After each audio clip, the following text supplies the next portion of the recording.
सांसद ज्ञानीबेन निवेदन बाद एक भुवाए પડકાર ફેંક્યો છે। ભુવાએ અંગેનું નિવેદન આપતા એક ભુવાએ જ પડકાર ફેંક્યો છે। જ્ઞાનીબેનનું નામ લીધા વિના ભુવાએ ચેલેન્જ આપી છે। બધા ધૂણે એ જૂઠા નથી, હું કાળુ હીરાની 32ની મેલડી ધૂણું છું।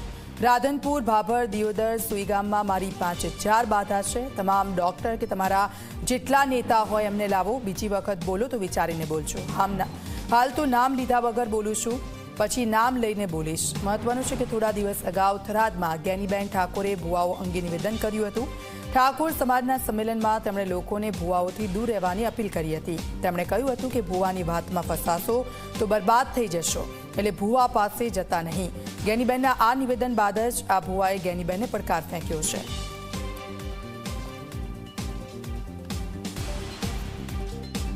પછી આ ભુવાનું નેનું જો ને એ કટોળ બારું છે, પણ મહેરબાની કરીને કોઈ ભુવામાં ફસાતા નહીં।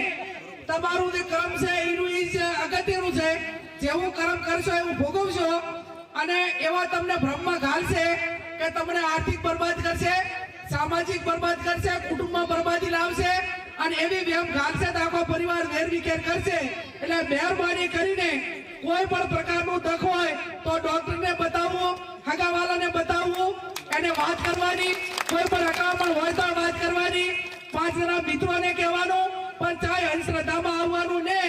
અને ભોપા જો આખા તેનું બધું મટાડી દેતા હોય તો હું કેશોદી આ સાહેબ બે તમે કોઈ ભોપાની બાધા રાખો, અને અમે તમારે અહીંયા કોઈ પણ કામ ના કરા, અને ચૂંટણીમાં ફોર્મ ભરા દીધા તો ભોપો હાજો। એટલે યમના મારી ચેલેન્જ છે, બધા દુનિયાના ધૂણી જૂઠા નહીં, હું કાળુ હીરાની 32ની મેલડી ધૂણું છું। રાધનપુર, ભાભર, હોઈગોમ, દિયોદર ઈ ટપ્પા મારી 5000 બાધાયો છે। તમારા ડોક્ટર અને તમારા જેટલા નેતાઓ હોય એટલા બધા લાવો ને દુઃખ બંધ કરો 5 મિનિટ માટે, તો મને ખબર પડે કે હું દુનિયામાં દેરું જૂઠું છું।